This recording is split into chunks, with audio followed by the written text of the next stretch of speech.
My name is Jeff Anderson, and I am here today with some very courageous folks whose truth needs to be told and shared. To my right is Patty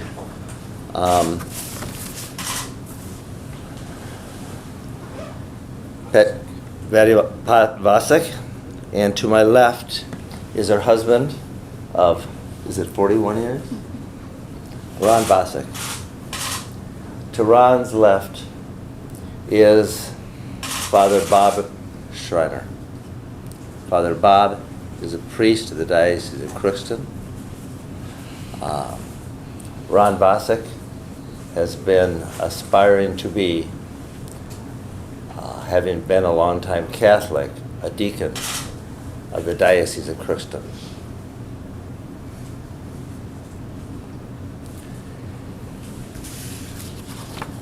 This morning, actually late last night, Ron filed a civil suit against the Diocese of Crookston and its presiding bishop, Bishop Hoeppner.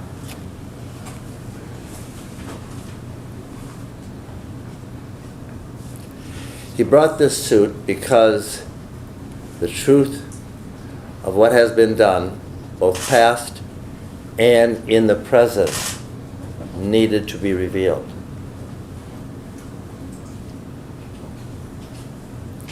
In this suit,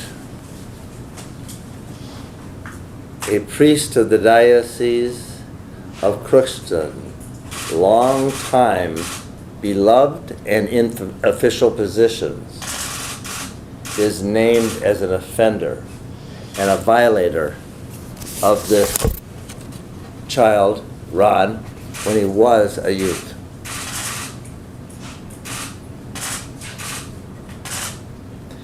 And the priest that violated him is Monsignor, formerly Father Grundhaus, well known and beloved in the Diocese of Crookston.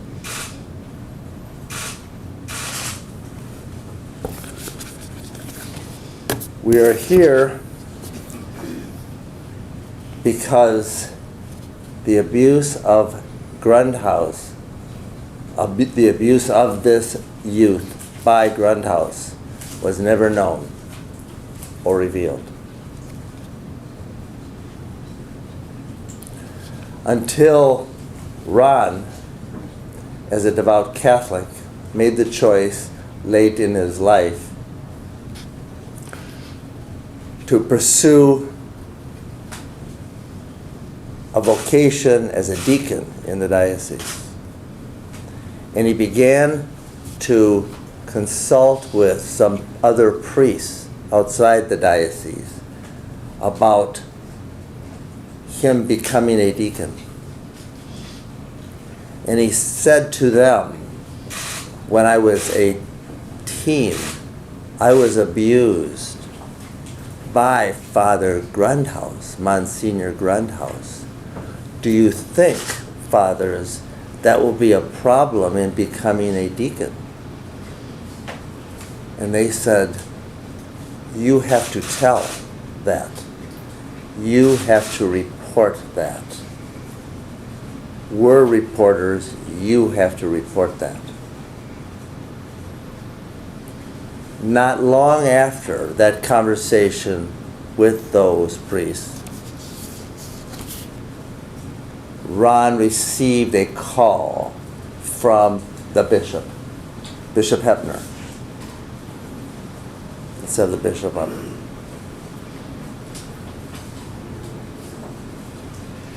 At that time, he met with Bishop Hoeppner.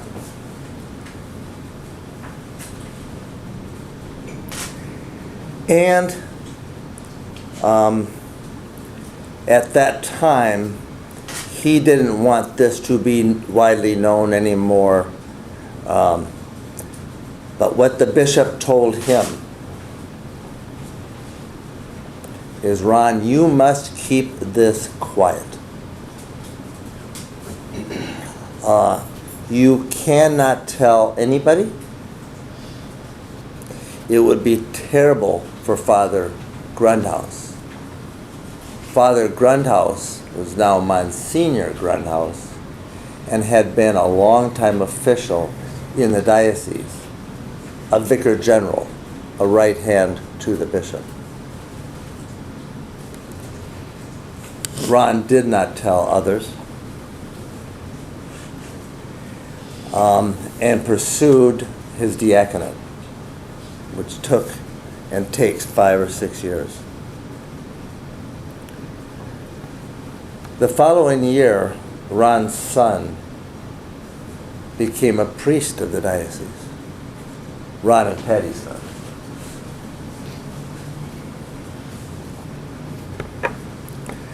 And about that same year, Ron begins the process of becoming a deacon in the diocese, in the church that he loves, and that his family has devoted their life to.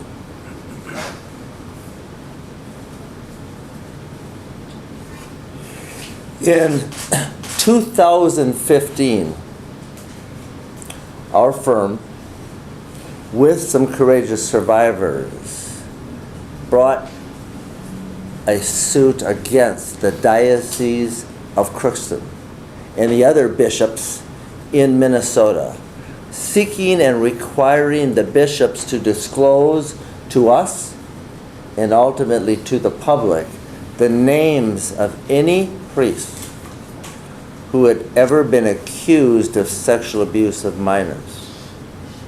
And a judge in Multnomah County, Judge Marvin, issued an order, which is in that packet.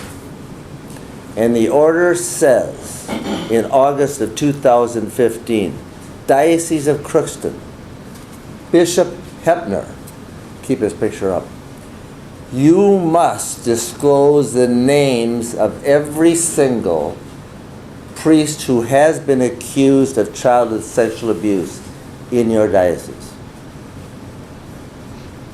When that disclosure was made, Grundhaus's name was not on the disclosure.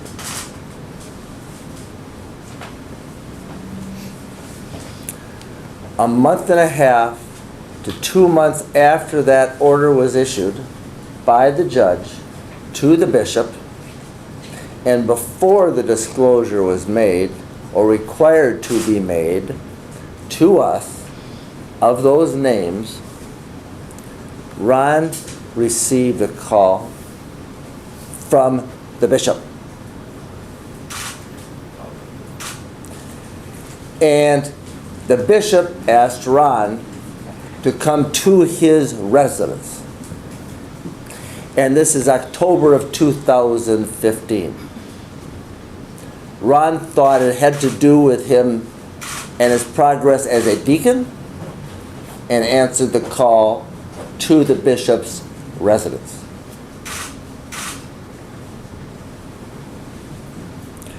I'd like you, Ron, to step forward and tell us then, as you came to the bishop's residence, introduce yourself and then tell us what happened. I'm Ron Vasek, deacon candidate in the Diocese of Crookston. When I got to that meeting at the bishop's residence, we went into the back patio area of his house, and he was asking me how classes were going, because we were in the midst of some pretty heavy stuff in the class, and I thought he was going to try to encourage us and me to keep on going. Instead, he handed me a letter which stated, and he said it was written by, well, to go back a little bit, he said, we got a call from a diocese. The Monsignor Grundhaus can't serve in our diocese. And he said this letter was composed, so he handed me this letter, and he said, Monsignor Foltz compose this letter for you to sign. And what this letter does, it says that something to the effect, and I never got a copy of it, which I wish I would have, said that while on a trip to Columbus, Ohio, when you were with Father Grandhouse, nothing happened. I read the letter and I thought, if I sign this letter, it's a lie.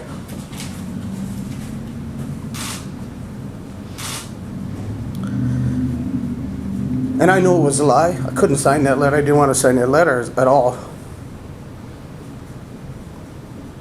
Did you tell the bishop that? I told the bishop it was a lie. I said, this is a lie. I can't sign this. And I said, what's going to happen if I don't?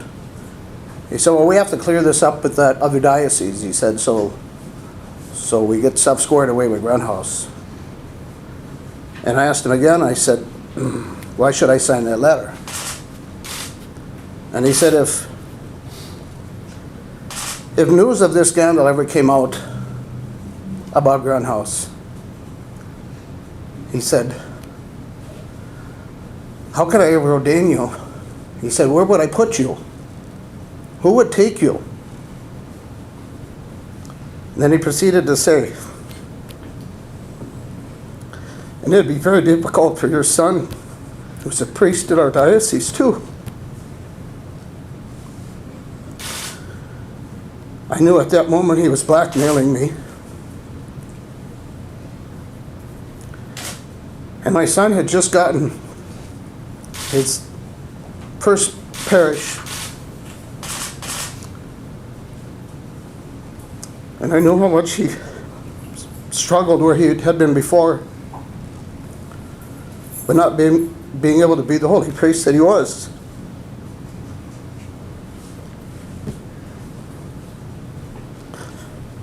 I signed that letter to protect my son, because I knew how evil a man the bishop could be if he wanted to be.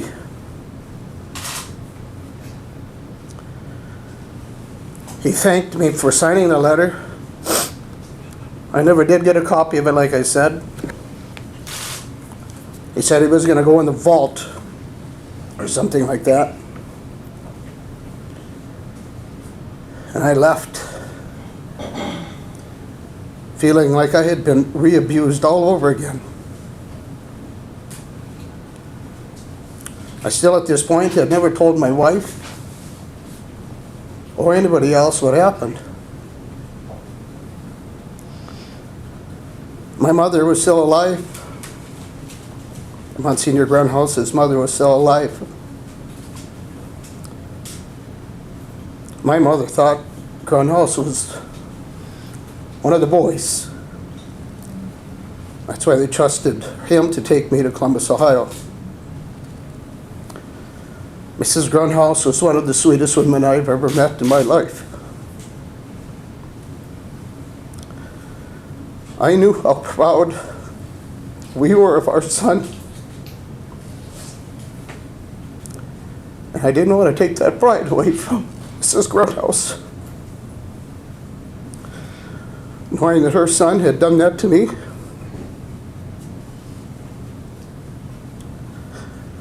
So I never said anything until recent events prompted me to tell my wife for the first time. When did you tell your wife, Patty, for the first time, and why, Ron? It was on a meeting that I was at with Father Bob after Formation Weekend. I had been recommended by my pastor to not be ordained, and nobody could figure out what was going on. So at that meeting with Father Bob and my wife, after Father Bob had explained the letter to me that he had received from the bishop, I said, I knew I had to tell him what was going on. so that it would make sense of what was happening to me at this moment. And at that time I revealed to them my abuse in Columbus, Ohio, and my silence, the reasons for my silence, and the coercion that was perpetrated against me by the bishop.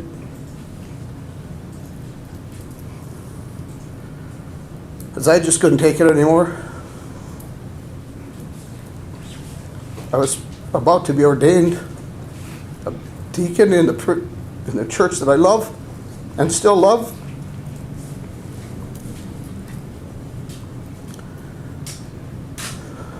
But I just felt I couldn't be ordained. I couldn't be ordained without revealing what I know,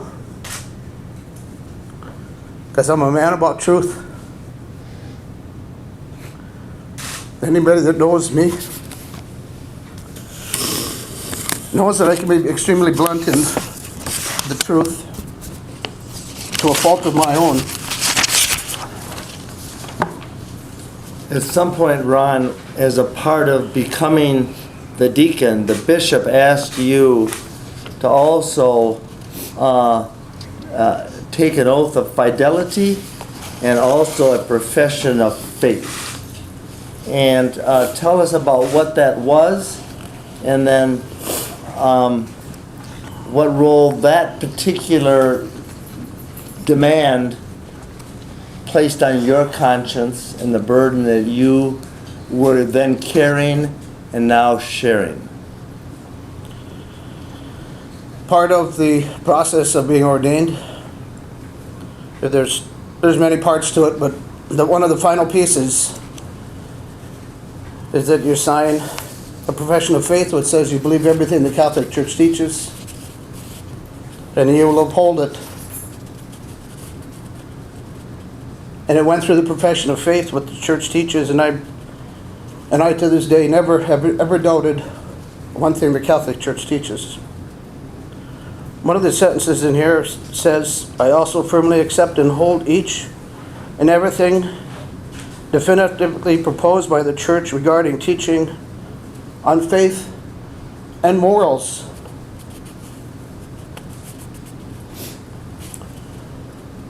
I saw nothing but immorality in our diocese, and how things have been covered up for years and years and years. And if there had been other victims like me who had been silenced by the bishop or by anybody, or had the fear of coming forward because of shame or whatever reason, I carried this burden with me for 46 years. I'm 62 years old. There might be a lot of other people out there like me. And I read that and I said, the morals part, this is something that I have to do morally. And I signed that letter knowing that I must do something. The other part is the oath of fidelity, which means that I will carry out everything in my duties as a deacon according to the norms of the Church. This sentence, I shall follow and foster the common disciplines of the entire Church, and I shall maintain the observance of all ecclesiastical laws, especially those contained in the Code of Canon Law.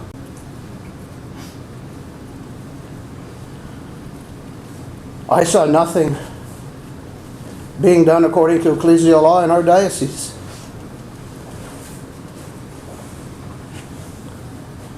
There were cover-ups. There was intimidation. According to canon law, that's forbidden. And according to ecclesiastical law, that's forbidden. I read that sentence, and I placed my hand on the Bible, and I swore to God that that's what I would do.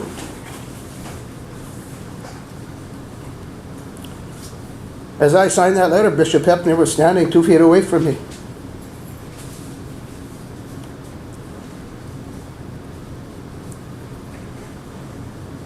Part of ecclesial law is that you must be obedient to your bishop. I know in my heart that anytime you're obedient to a bishop, it's because he's in persona Christi, in the person of Christ.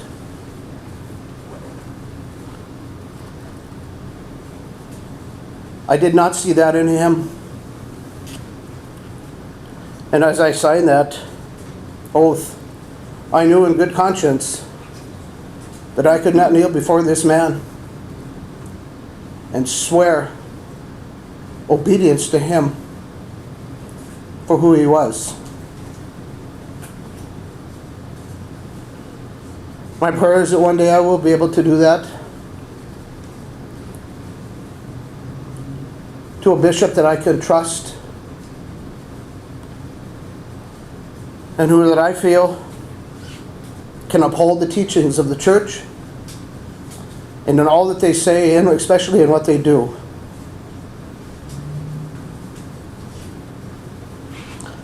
That's why I'm here today. And I think you have answered this question in your words. Stay here, Ron. I think you've answered this question, but I want to put it to you again. Why then, today, do you file this claim, this lawsuit against the Diocese of Crookston, and name the bishop, Bishop Michael Joseph Hoeppner, accusing him of the crime of coercion, and choosing to make this as public as it is being made here today? Why, sir? The last 3 popes, once the sex abuse stuff started coming out, have mandated to their bishops that they clean this stuff up. And they haven't done it. Not enough of them have. Many have, and thank God for that. But in our diocese, it wasn't happening. And I didn't know how many other victims were out there. And I didn't know how many other people had been coerced by the bishop to remain silent. The only way that my voice could be heard was this way. I often thought of the Anderson firm as being, I know I was an abused person for this many years. Every time I heard that Jeff Anderson was bringing a suit against a priest, in my heart it crushed me because I thought, how many of them are out there like that? But in my heart I also knew that Jeff was doing what needed to be done. Something that I had not yet had the courage to talk about. So the suit is being filed so that we can bring justice to those who are unheard. So that we can get to the truth. To bring the people responsible for any abuse that they've perpetrated against youth. Any coercion that they have perpetrated against people that have tried to report it but have been silenced. To give them courage to come forward. And if they can hear my voice, please come forward. I would be an advocate for you. If you're afraid to come forward, you can contact Jeff Anderson's firm, and I will come to your home or wherever you want to meet. And I will believe you. Because I know how much courage it takes to stand up to officials in your church and to priests who you love and trust. And I will be there to help you. If I'm not ordained a deacon,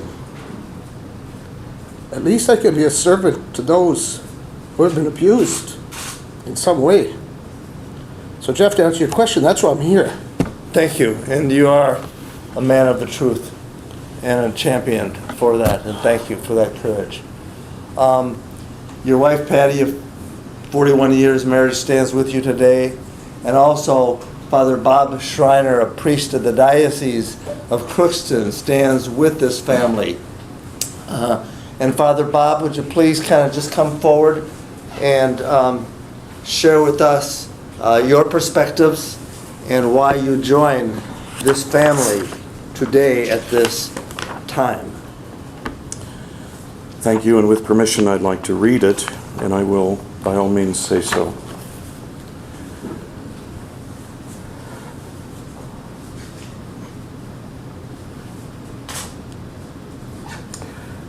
The quickest summation of what I have to say, and why I stand here with Ron today, is this: I believe him.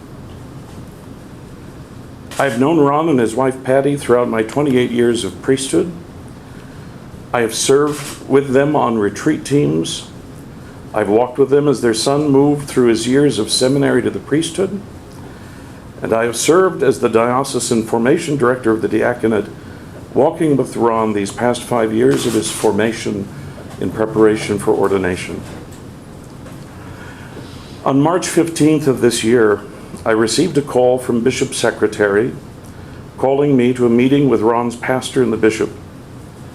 That meeting occurred on Thursday, March 16th in the bishop's office with the bishop, the vicar general, Ron's pastor, and myself in attendance. Bishop then presented to me a copy of an unsigned, undated letter which had the pastor's name on the bottom. The letter was withdrawing the pastor's support for Ron's ordination in June. I say withdrawing his support because the previous week I had just submitted Ron's file, along with all the other candidates' files, recommending to the bishop Ron's call to orders. Ron had received unanimous consent from those concerned with his formation, including an unqualified recommendation from his pastor. This abrupt and complete turnabout was at best inexplicable to me, and at worst outrageous, since to my mind it was going to be devastating to Ron. And as a matter of formation, the issues as stated in the letter were unwarranted in my estimation, and I said so in that meeting. By meeting's end, the bishop had directed me to speak with Ron and review the letter with him, and I was told to stress that Ron needed to be humble and to have a servant's heart. And I was to tell Ron that after the bishop returned from his trip, he would meet with Ron with a final decision about his call to orders. So 2 days later, on Saturday, March 18th, I met with Ron as I was directed. His wife Patty was also present at Ron's request. We reviewed the letter, and I communicated Bishop's message to him that the next step was to meet with the bishop after he returned from his trip. After about 20 minutes or so discussing the letter, Ron put the letter down and said, "Now I'm going to tell you and Patty something that will break your hearts." I looked at Patty, who said, "He told me on the way over here that I was going to hear something that I didn't know." Tearing up and with a quivering voice, Ron proceeded to say, "I was abused by this diocese 46 years ago, and I'm still being abused by it, but no more." At that moment, my heart sank.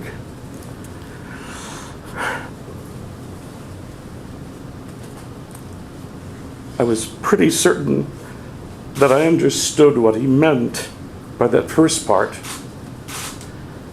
that he had been abused 46 years ago. But I could never have imagined the name that he would reveal as his abuser. And never in a million years could I have ever imagined what he was about to tell Patty and I, what he meant by saying he was still being abused by it. Throughout the telling of his painful account, I don't recall Patty or I saying a word. Stunned, horrified, sickened are but a few of the reactions I had over the hour or so it took for Ron to tell his entire story of 46 years of pain. As he ended the account, Ron's concluding thought that night was so painful to hear, because it is what every abuse victim is taught to do, and that is to blame themselves for the bad acts of others. Ron ended his testimony that night saying something to the effect of, "So that's why God is allowing my ordination to be put off, because I committed a lie when I signed that letter Bishop gave to me. Good things can't come from evil deeds," he said, "and my punishment is that I'm not going to be ordained." As I drove home that night, my mind was awash with 1,000 thoughts. But among them, these two stood out with laser-like clarity. First, I was profoundly aware of the incredible courage, vulnerability, and trust Ron had just shown in telling this account to a cleric of the Diocese of Crookston. And I knew the gravity of the gift he had just given me in that trust. I resolved that night that I had to walk with him on this journey, uncertain as to all that that would mean. And second, I believed him. As the account unfolded with each horrifying revelation and event and name, my heart would sink lower and my mind would flinch at the fact of them, not wanting to believe it. But at no point during his testament that night, nor since, did my intuition click with the thought that that doesn't ring true or that just doesn't sound right. My experience of Ron over these many years is that he simply isn't capable of fabricating or manufacturing any of this. To know Ron is to know an uncomplicated, plain-spoken, and often bluntly direct man, a fact that his gracious wife and priest son will lovingly point out to him on occasion. His profile just doesn't include a penchant for or proclivity to lie. His love of the Catholic Church is unwavering, and his faith in Christ Jesus unflinching. I don't know where any of this is going to go or how this can end well. It is a painful journey for all involved, but none more so than the victim. I do believe that only the truth revealed in its entirety can restore integrity and bind wounds old and new. Thus, I am here, and I do pray.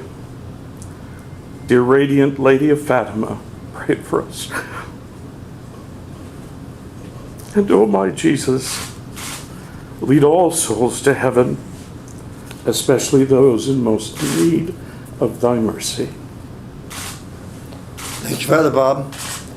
Ron, come for a moment. One thing that has now been revealed through your words and the courage demonstrated and the support of those that stand with you and behind you is that the bishop made a conscious choice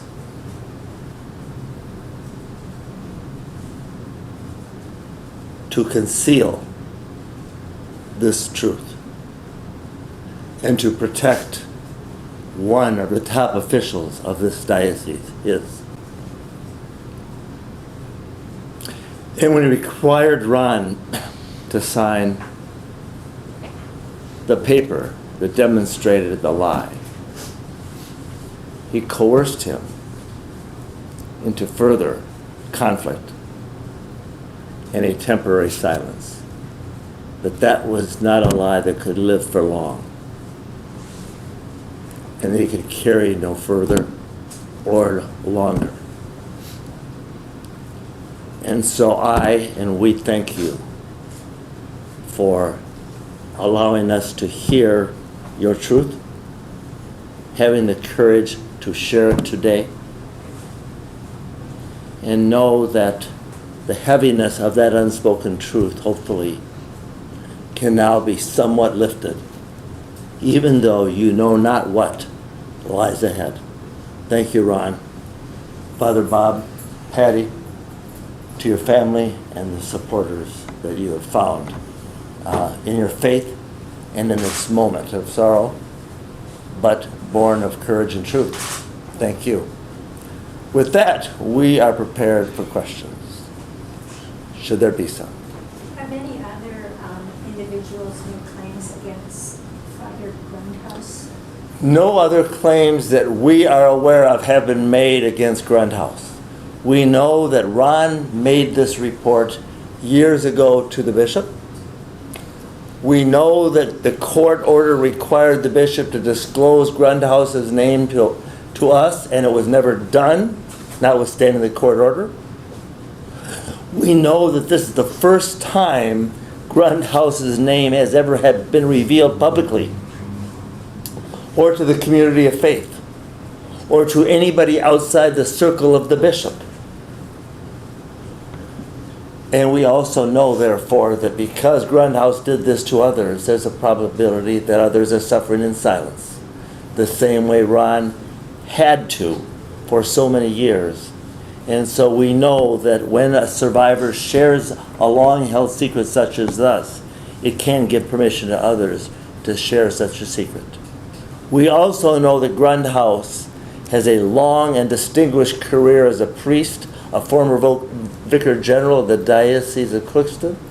We know that he's remained in the priesthood in good standing and has been doing services even after these reports were made to the bishop, and continued to be in good standing and working while retired as a supply priest as recently as this Easter, without anybody knowing, and without the bishop having told or disclosed to anybody in the community, in the pews, or any place else what he knew.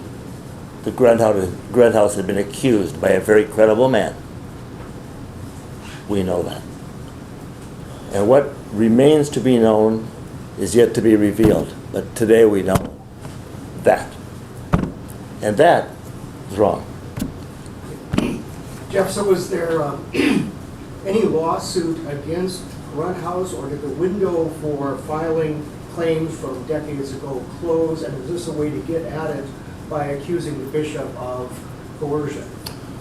Well, the question is about the statute of limitations, and there had been a 3-year window that allowed a survivor, or any survivor, to bring a claim for the harm that had been done and reveal their truth. That window has closed.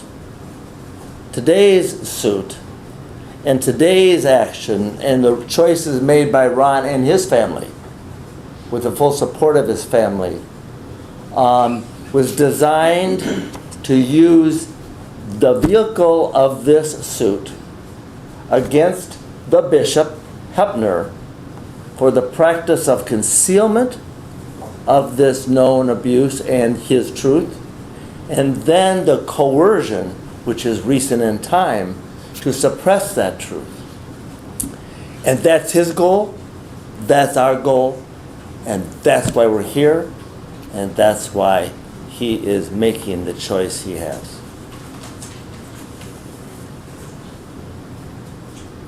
Yes, Jeff, either you or Mr. Vasek comment on sort of how this feels, I mean, this situation has impacted his feelings about his faith and about the church, and I sense that they're still sort of struggling with that. Ron, I think you need to step forward, and the question is this: how has this, what you've described today, the bishop's initial reaction to you when disclosed to him, and then how he treated you when he called you to his residence and required you to sign a paper that you called the lie, and how has that affected your faith,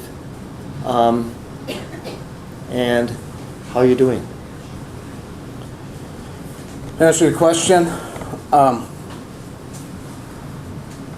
would not have entered the diaconate program if I had a question about my faith at all.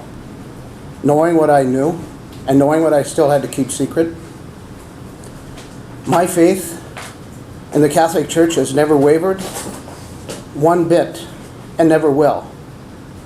I know the faith to be the truth of God and of Christ.